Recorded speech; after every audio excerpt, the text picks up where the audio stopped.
Greetings. This is Adu Worku, President of Zozamba Foundation. I have a special young woman in Ethiopia to introduce to you. A special young lady with a story. Her name is Shashe Kasau. She has a dream, a big dream.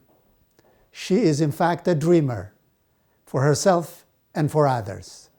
She wants to help young people under harmful traditional practices that she wants to help. And she has asked us to join her. Here is Shashe in her own words. Hello everyone, my name is Shashe Kasau.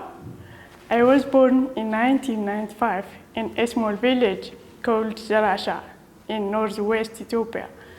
My parents were traditional farmers, and I learned to work hard at home and on the family farm very early in life. When I was 7 and 8 years old, I worked as a shepherd. At the age 9, my parents allowed me to attend the elementary school in our area, and I was very happy. The school was located 10 kilometers away from the village. I ran to school barefoot every morning and ran back to home after school. Walking 20 kilometers a day was hard, but it was it. I found the school very enjoyable. There was 30 boys and 20 girls in our school.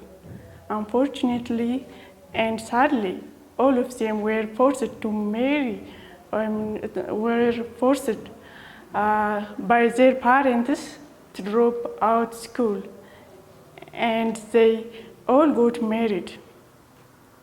When I completed grade 2, my parents made a decision for me to get married to a young man I never knew or met before, and they didn't even tell me about it. I heard the bad news from my friends. I asked our school principal in writing to please help me avoid getting married. The principal warned and threatened my father that child marriage is against the law of the land. My wedding was suddenly cancelled, and I continued my education in grade 3. Once again, the matchmakers came after me, and once again, my parents agreed. My parents and extended family prepared my wedding in secret. I had no idea they were doing this. The day was Thursday.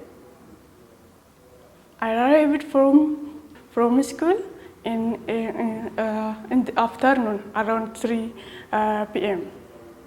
I saw a lot of people around the house and in the house. I wondered why. Suddenly, my mother grabbed me by the hand and started fixing my hair. I was confused.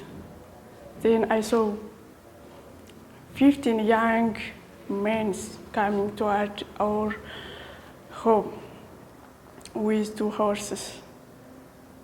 Now I understood that was what was going on. My new husband and his groomsmen men were coming to take me away. And all the people in and around the house were there for the wedding ceremony and festivities. I felt trapped. I had no choice. I cried alone. I was very angry. I soon found myself in the presence of a husband I never knew and never asked for. I made up my mind to make matters into my own hand and end the marriage.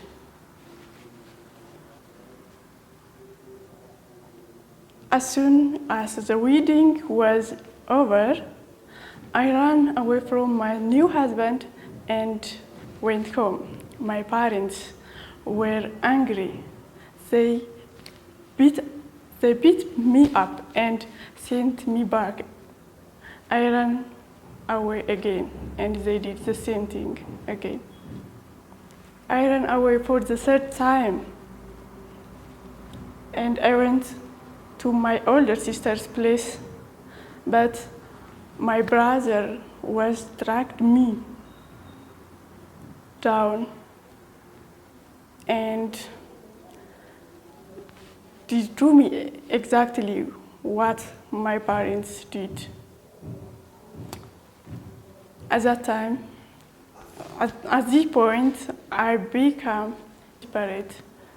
Nothing was working in my favor. So I got myself in a long rope, and I ran away to the nearby forest and hid myself. Now I got everybody's attention. They were afraid I was going to kill myself by hanging. Such acts were not uncommon. So everyone panicked.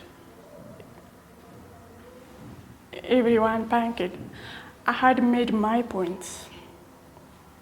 The marriage ended after 2 months, and I was back in school. I finished elementary school and attended the high school Professor Adunya Wergo and his team built in our area. The high school was located much farther than my elementary school, and it was difficult and risky for a girl to travel back and forth that far. The good news is that I finished high school at the top of my class and passed the national university entrance examination just as well. I studied hard and completed college and graduate school with high marks. Today, I teach undergraduate students organic chemistry at the University of Gondar, where I did both my college and graduate work. But I am still a farmer's daughter in rural Ethiopia. I'll not forget where I came from or the boys and the girls I left behind. With God's help, I plan to help people, especially girls still trapped in harmful traditional practice, like I was. My immediate goal is to build a girls' dormitory near the same high school I attended. Students who live far away from the school get up at 4 a.m. in the morning and run for 3 hours to get to school on time. And they run home after school. That is about 6 hours running. This is risky for girls and they drop out of school.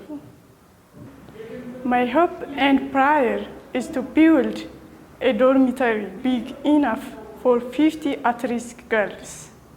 It will cost $30,000 to accomplish this life-changing dream. Please join me in this exciting and worthy project. Thank you. I invite you to join me to help this young lady fulfill her dream. You can donate by going to zozamba.org and by pressing the donate button. You can also make a check payable to Zozamba Foundation and mail it to P.O. Box 621, Angwin, California 94508. Let's make this dream a reality by December 15 for a nice Christmas gift for this young lady. Thank you.